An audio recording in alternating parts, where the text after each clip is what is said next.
Of honors and domination of a sport, let's turn our attention to the pro women. The women's tour continues to grow and improve, Mike, but again this year one racer remained a dominating force in women's racing, Brenda Burns. The top pro woman rider has captured every title imaginable. She's won the world title this year for the second year in a row coming into this event, and she'll again be riding the #1 ski through next year. She's riding fast skis while demonstrating skill and determination to get out in front and stay there. Earlier, Brenda talked to Steve Jam about what it takes to be a world champion. It's a little everything. I've got lots of years of experience behind me, and I got good equipment, excellent sponsor, Roger Hubbard from Mariner Performance, supports me 100%, and also my parents. I got a lot of people behind me, and you need that. In the women's slalom event, Brenda set a blistering pace with the fastest first run time of 29.72 seconds, making a combined time of 59.49 as the time to beat. And that set the stage for another Jacobs, Jeff's mother, Karen Jacobs, currently #2 in the world, to pull off an upset. Down almost by a full second after the first run, Karen pulled out all the stops with a second run time of 28.95 and a surprise win in the women's slalom. And at 39 years of age, Karen shares her strategy with our Steve Jam. Well, when I heard that she had the fastest times, I went, oh, well, just get out there and do like you do down at the river. Fast and smooth. And I was really concentrating on just more or less being smooth. Karen Jacobs wins the women's slalom, but Brenda Burns repeats as the world champion with a convincing points edge in the overall standings. But interesting to note, Karen finishes second for the third year in a row. Okay, everybody, wake up Grandma, let the kids stay home from school. It's time for the main event of jet ski racing here at Lake Havasu. It's the Pro Modified. What's this one all about? This is the hottest international field that could ever be assembled for a jet ski race. The top boats in the world are sitting on that line right now. Let's turn our attention down to the starting line. We've got numerous world champions down there, and we're going to call it play-by-play. In this final, Harry Gocher won the pole position, and on his right is Jam and Jeff Jacobs. So it gets down to this, and they're off and running, and it looks like Jeff Jacobs found some quick acceleration, and the defending world champion is going to be the first man to the left-hand turn, Harry Gocher from Las Vegas, right on his tail. Harry Gocher went down hard coming around that buoy, and Art Chambers on boat number 15 jumped into second. Peterson and Rippenkroger Dyson for third. But the man who is the defending world champion is the guy that walked away with it clean and has the clean water in front of him right now. And one lap is already under our belts, and it's Jam and Jeff Jacobs who walks away with the lead. Art Chambers running that #2 spot. Peterson barely ahead of Rippenkroger for the third spot. Ripper in fourth. The Australian Scott Miller running in that fifth spot, and Dave Gordon is back in sixth place. So Dave Flash Gordon, a two-time world champion, the man that was chasing Jam and Jeff Jacobs coming to Lake Havasu, has dropped all the way back to the 5th position. He's got his work cut out for him here this afternoon. There's no tomorrow as the men's pro are out on the course right now. They're starting to string out. They're starting to stretch out. And in the lead right now is Jam and Jeff Jacobs, and about a half a mile behind him, some of the slower riders. We are back to the World Jet Ski Finals and the conclusion of the men's pro modified closed course. Jeff Jacobs has opened up a half a lap lead and continues to show why this guy is the world champion. Jeff Jacobs comes down the front straightaway and over the log jump, out and back. The battle continues, though, for second place between Art Chambers and the Ripper, Larry Rippenkroger. Well, there's a guy that's a two-time world champion. He's on that blue jet ski right now, Larry Rippenkroger, out of Sacramento. And I'm going to ask Chuck why so many great jet skiers come out of Northern California. It was just a hotbed of the sport during the early inception of the sport in the 1980s. Oh, Chambers goes down, though. You can see that, and here's Rippenkroger that squeaks right by him. So a mishap to Chambers opens up the door for Larry Rippenkroger. Looking back to why the Northern Californians fare so well on the World Jet Ski Tour. Going by into third place was Dave Flash Gordon. It was just because the Northern California riders got real innovative in the early years of the sport, and they were able to then move ahead of the Southern Californians. Well, there's Larry Rippenkroger, #3 on his jet ski. We told you, two-time world champion of the World Tour himself. And he leans hard into a left turn, and the red buoys signify left turns, and the yellow buoys, as you can see right there, signify a right turn. The Flash making his move right now, trying to work back up into Rippenkroger's whitewater. A battle's really going to develop between these two arch rivals. Well, we got a lot of world titles out there on the course right now, but here's the guy that earned the #1 plate last year, Jeff Jacobs, while the battle for second place continues. That is two-time world champions back there battling for that second spot. Rippenkroger in front and Dave the Flash Gordon running in third. So there's Larry leaning into it right now, and Gordon goes down. You notice how he dropped his entire body into the water and then throttled right out of it. They now encounter the log jumps on that far side of the course. So they zigzag through the S's right now, and there's a good close-up of David Flash Gordon trying to make some moves on Larry Rippenkroger. Leans his body one more time into that left-hand turn. You can see how David worked his body coming down that front straightaway and into that set of buoys, and right there again how he works his center of balance.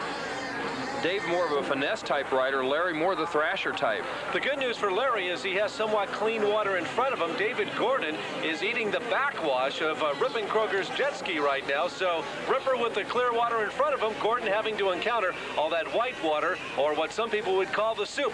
But look at Rippenkroger on the backstretch, just throttles down and opens up a big lead. Here comes Jeff Jacobs, and he receives the white flag. And in all forms of racing, that signifies 1 lap remaining. The battle's still going on for second place. Rippenkroger has stretched it out a little bit over Gordon, but you're going to see Gordon starting to make his moves any minute now. He knows, and there he goes. He come right in on that buoy, Mike. Well, he missed the buoy, did he not? So he had to go back and circle it, because if they don't, they'll deduct some time or points off your schedule. So it was an interesting move. Gordon tried to make a challenge on Rippenkroger, and it didn't pay off. There's the #1 jet ski belonging to Jeff Jacobs, who's about to bring it on home.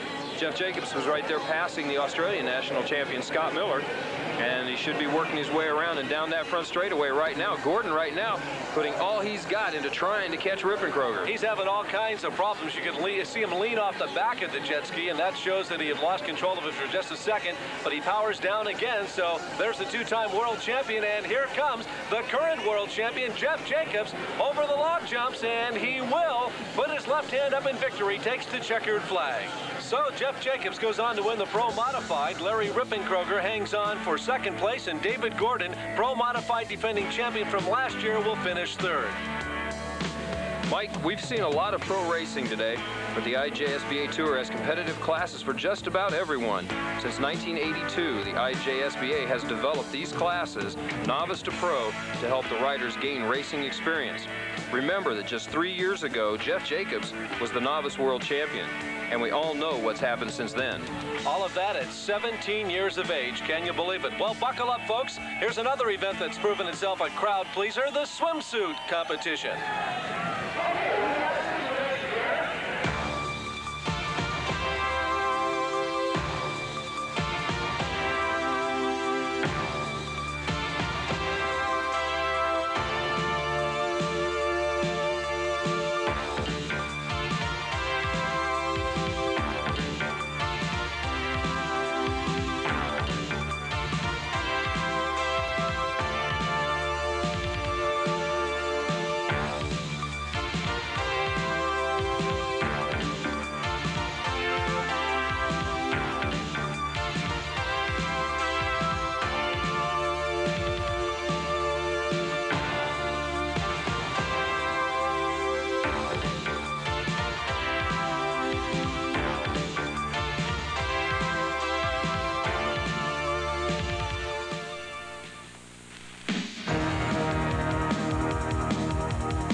Now it's time for the original New York Seltzer ramp jump competition. They can go as far as 91 feet. That's the world record. The idea is to go far, but still be safe. The idea behind this is to get as smooth and clean a run at the ramp as you can. You want to keep the pump in the water all the way to the ramp. Then you want to hit that ramp square. You don't want that ski to go at an angle. And then it is just hang on for the ride of your life. Because to make it successful, you have to pull out of the jump. You've got to stay on the jet ski, and this is where it gets exciting. Let's check it out. The ramp jump has quickly become a crowd favorite. The ramp surface has to be constantly watered down to allow for a smooth surface for the jump. Now each rider gets one practice jump and one for the record books. And here comes Chris the Fish Fischetti on his practice jump. Chris coming down toward the ramp. Got a nice square run at the ramp and a nice clean jump over the ramp. You know, it's amazing how easy these guys make it look. Now, here comes Harry Gocher with his practice jump. Most of the riders are just getting a feel for the ramp right now. You'll see them going for it in the competition a little bit later on. And next up is going to be David Gordon. And again, this is his practice jump. He's really flying in practice to make sure that he feels comfortable for the competition. And here's what you don't want to do. Here comes Jeff Jacobs. We call it the ramp jump two-step. And oh, my goodness, Chuck, what went wrong on this one? They seem to have a clean run at the ramp. He gets a good jump off, but then suddenly the ski starts to go left and the nose goes down. And when that happens, it's a problem, as you can see. Bailed out the backside. Now we're going to do it for real, ladies and gentlemen. First on the ramp jump is Scott Miller from Sydney, Australia. Scott got a good run at the ramp and off the ramp real well, but he wasn't able to hold on. Let's see what might have been Scott's problem. He seems to have a good edge coming up. He's off the ramp clean and smooth, and suddenly the ski just drops down and Scott's pitched forward into the handle pole. Well, here's a guy from Australia who's done some wave jumping in the land down under, so he is fairly well acclimated to the ramp here in Lake Havasu City, Arizona. Scott Miller had the distance 79 feet, but it will not count. Next jumper up is Richard Payne, also from Australia. Payne goes up. They hit the ramp at about 45 to 50 miles per hour, and Chuck, he pulled out of that rather clean. That's pretty much about as clean as you can possibly do a jump. He keeps the pump in the water, hits the ramp square. Ski starts to veer on him a little bit, but he pulls it right out with no problem. Richard Payne from Australia. Next up on line is Mike Jacobs. He is the older brother of Jammin' Jeff, so let's watch him. He's in the launch pad. Speed up to about 50 miles per hour, hits the ramp and up and goes a little bit sideways. And did he pull it out is the question, Chuck. It was a good ride, Mike, but if you notice, as it's coming up here, we had a little problem. Mike Jacobs' engine cover is not fastened down. You see it lift off of the hull. Okay, he officially jumps 53 feet for the older brother for Jammin' Jeff Jacobs. Mike Jacobs, also from El Cajon. Here comes Scott Watkins. He's from Florida, up and over, bends the knees, and almost got the nose too far up in the air, but he managed to pull it out. Scott gets a good clean run coming down at the jump, as you can see, and all his form looks fine. Then all of a sudden the tail of the ski starts to drop out from under, and that's going to cut his jump short. At one point you have to think about bailing out, but he hung with it and pulled it out cleanly. Here is Eric Byington now, sets up into the launch area, again has his speed up. He'll hit the ramp 45 miles an hour. Whoa, goes sideways. That was trouble from the word get-go. I think he's okay. The safety patrol comes over. He says, I'm okay. He wants to swim to the jet ski. You can see he had a good run going at the ramp, and then the ski caught an edge going over the ramp, and he just totally had to get off of that ski before it snapped a handle pole. Boy, he knew. You can see the frustration in his hands. He was in trouble the second he hit the ramp. Here's another Northern California. Derek Peterson up and lands safely and pulls it out. Hardly any splash at all. Look at that hand go up, a signification of a good jump. Derek got a good run at the jump. The ski left the water just before he hit it, but his trajectory was real good. He got a good distance out there, and Derek did this without a practice jump. And he's the brand new leader, 78 feet. That jump was accounted for. Okay, here comes Art Chambers. He throttles it down, keeps the pump in the water, and he hits the ramp. He's a little bit low, and again, he has to bail out. You can see the trouble set up early on that one. Safety patrol comes over, and I think Art Chambers signifies that he's going to be okay. This was problems from the get-go, Mike. You can see right there the ski's going from edge to edge as he hits the ramp. He's got no control when he drops that handle pole, and all he can do is get off quick. And you want a getaway from the machine. The last thing you want to do is to tangle with that jet ski. It weighs about 250 pounds. Clear yourself of it, no question about it. Okay, here we go. Larry Rippenkroger, two-time world champion, hits the ramp. That's a good-looking jump, and he pulls it out, leans his butt into the water, and a good jump for the Ripper. He gets a smooth run, Mike, straight off the ramp. The ski holds his trajectory just perfect. Hits the water. Little butt drag right there, but he's got it under control, and there's the thumb up from the Rip. Okay, here comes the youngster from Las Vegas, Nevada. Harry Gocher flying up and over, a big splash of white water, and he comes out the other side. Harry, as you can see, got a good run at the ramp. The pump stays in the water. The ski looks square on the ramp, but then the tail just drops away too soon. Well, let's clock it. It's 72 feet for Harry Gocher from Las Vegas, Nevada. Next up on line, the man that holds the world title, David Flash Gordon, up, over, down, sideways, and Did he pull it out? We're looking for a decision here. What happened, Chuck? You can see him coming up right here. The ski's off a little bit in the water. It hits, goes sideways. That one's going to be a tough one for the judges to call. Well, they're going to call it a good, clean jump and worth 85 feet. He's the guy that owns the world title at 91. Here comes Jammin' Jeff Jacobs to see if this youngster from El Cajon can out-jump the leaders right now. And, oh, gets a little bit back heavy on that one that time, Chuck. Still able to pull it out. There was a good, clean jump for Jeff. He gets a good run at the ramp. He's up and off the ramp in clean fashion. Tail of the ski tends to drop away, but he drives it out with no problem. 61 feet, so far short of the leaders here at Lake Havasu today. Some of the guys taking a run at the ramp for the first time. Chris Fischetti, he's going to hit the ramp again. 50 miles per hour. He's up. Nice long jump, and he manages to pull it out. And it's a good, clean jump for the flying fish. He comes down toward the ramp. The ski is just staying straight for him. He leans back, gets a good flight, and that's the end of that jump. That was very smooth. You saw how he landed safely, and there's David Gordon reacting to Fischetti's score. And they're going to flash the winning jump, and there it is. David Flash Gordon will walk away with the ramp jump title here at Lake Havasu. And here's a slow motion look, how his body becomes a shock absorber. Did he pull it out? A lot of people questioned it, but the judges said, yes, indeed, he did. And there's an electronic printout of the winners in the ramp jump competition. We're going to take a break. We'll be right back. The IJSBA World Jet Ski Finals has been brought to you by Kawasaki. Let the good times roll. By Mariner Performance Products, the industry leader in jet ski products. And by Original New York Seltzer. The choice is clear. Original New York Seltzer. Well, ladies and gentlemen, boys and girls, say hi to two-time world champion Jeff Jacobs, defending champion again. Is it sweeter the second time around? Oh, yes, definitely. Next year will be even sweeter. It's going to be the lucky 3 next year. How do you do it all? How do you maintain a high school, a world tour, world titles? How do you do it all at age 17? That's the thing. I'm 17. I can do all that stuff. I go to school. I'm a senior. It's a way to get away from racing. I come here to get some fame and glory out of jet skiing, and the tour is just nothing but fun for me, and I love it. God, isn't that great to hear that? It is still fun for him. That's marvelous. Jeff, congratulations, and back to defend your title next year, huh? Thanks a lot, Mike. Okay. Well, for Chuck and Steve, I'm Mike Chamberlain, and for Jeff, too, I would suppose. Thanks for joining us from Lake Havasu for the World Jet Ski Finals, and I would guess we'll see you again next year. Bye-bye, everybody.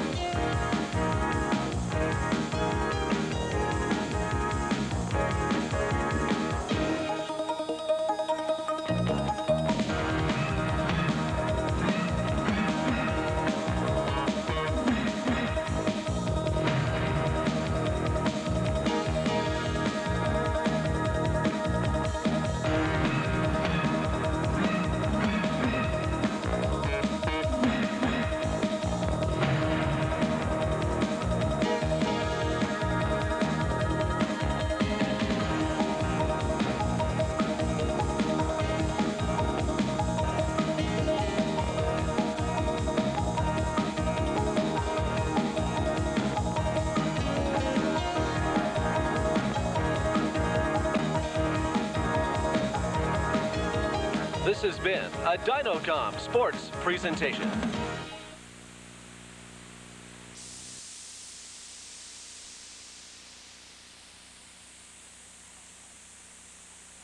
このビデオテープはプロライダーによって特定の水域で行われたデモンストレーションを収録したものです。一般のライダーは真似をしないでください。また一般の水域で行ってはなりません。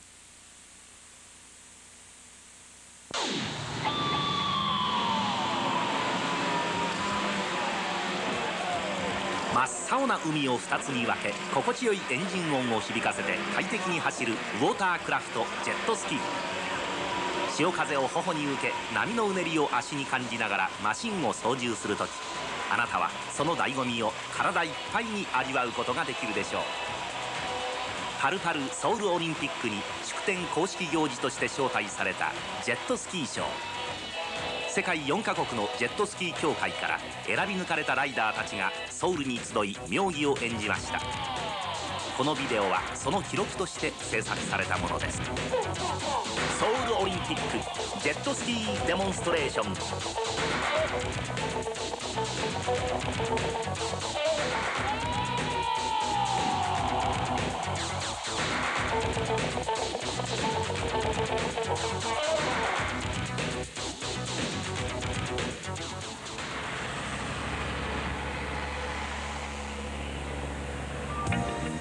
1970年代、ハンガンの奇跡とまで言われるほどに高度経済成長を遂げ、そして今ではニーズ新興工業経済地域のリーダー格として世界に目覚ましい発展を続ける韓国。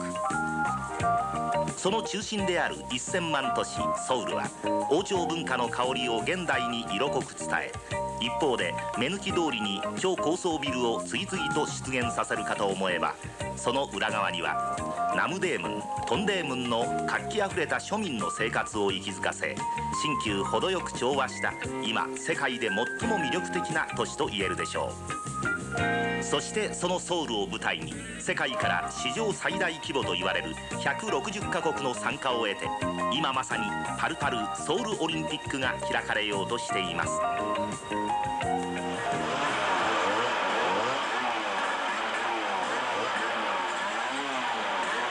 開会式を遡ること4日前、世界4カ国からジェットスキー15名のデモンストレーターと多くのスタッフがソウルに集いました。For gathering here and going to show the best jet ski performances as Seoul Olympic celebration event. オリンピック組織委員会を訪ね、文化式典本部キム本部長に挨拶する各国ジェットスキー協会のプレジデント。 여기는 호주 담당입니다.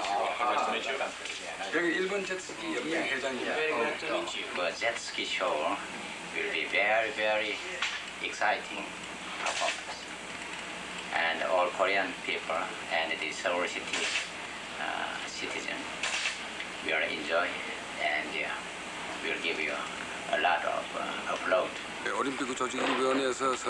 ットスキーショーのお膳立てを整えてくれたソンウォンレジャーカンパニーのゴン社長。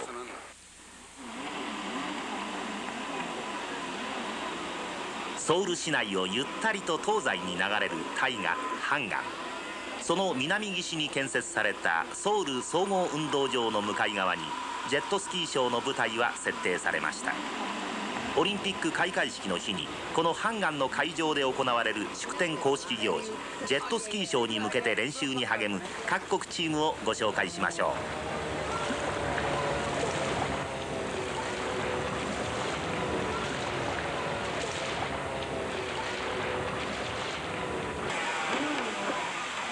Well, for me, it's just an incredible release. It's freedom. It's all wrapped up into one. It's got speed, it's got excitement, and you can just get out and have a good time and get over your head sometimes and fall off and get back up and go again.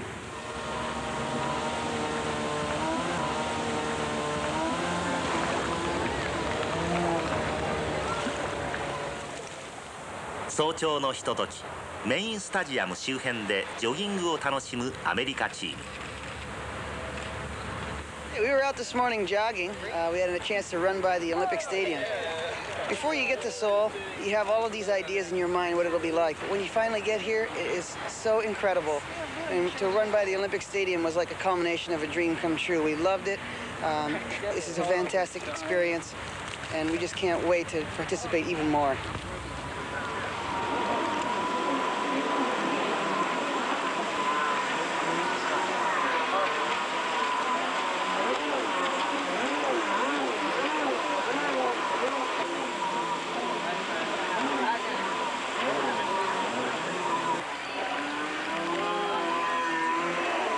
And it's just fun being out there in the water. You just can't get away from it.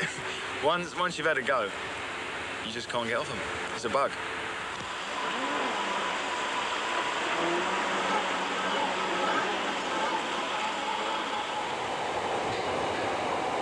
地下鉄はソウル市民の新しい足です。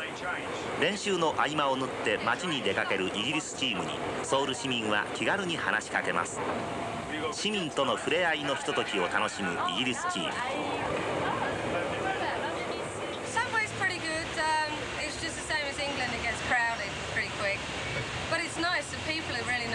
subways, so that's good.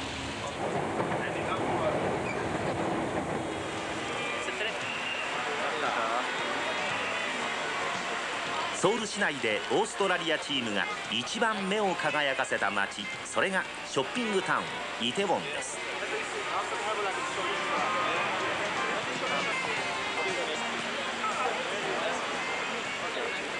I thought everything would be much more expensive because of the Olympics, but it isn't. It's really good, it's really reasonable, and the people are really nice in here and very friendly and happy to do anything for you. It's really great.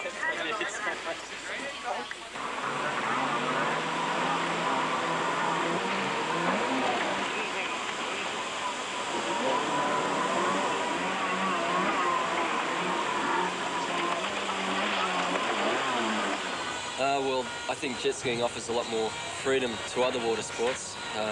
I've been into windsurfing, surfing and water skiing, and it offers a lot more freedom than those sports. You can just go out and ride whenever you like, wherever you like, in whatever conditions, as long as you can handle it. It's good fun.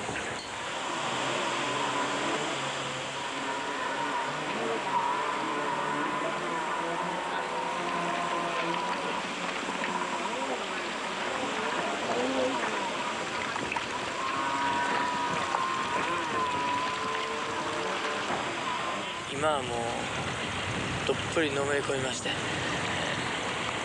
プロライダーという名前もいただきまして、オリンピックにも出ることができたんですけども、これだけではなく、もうこれからはどれだけ自分が世界の方に、出ていけるかとか、通用するかというところ、ジェスキーは答えてくれているのが今の現状です。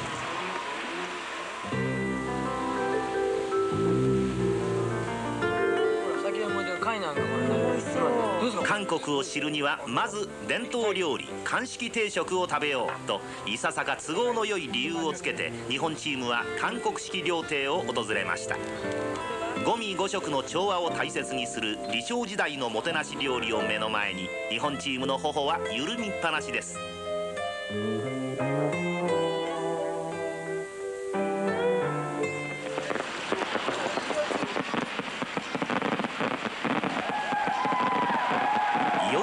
ソウルオリンピック開会の日です。雲一つない快晴に恵まれたこの日、ここトクソムの広場に集まった20万近い観衆は開会の時を待ちます。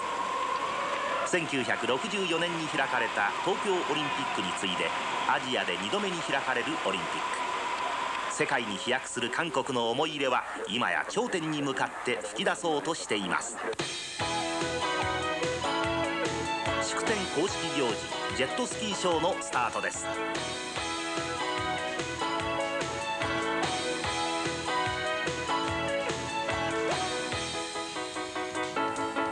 イギリスチームはターンを主体とした男女4人のコンビネーションプレーを展開します。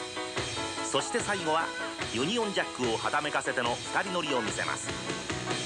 スティーブ・サーソン、キャロリン・チェリー、アンソニー・ディーン、レスリー・ヘッジスのプレーを見てください。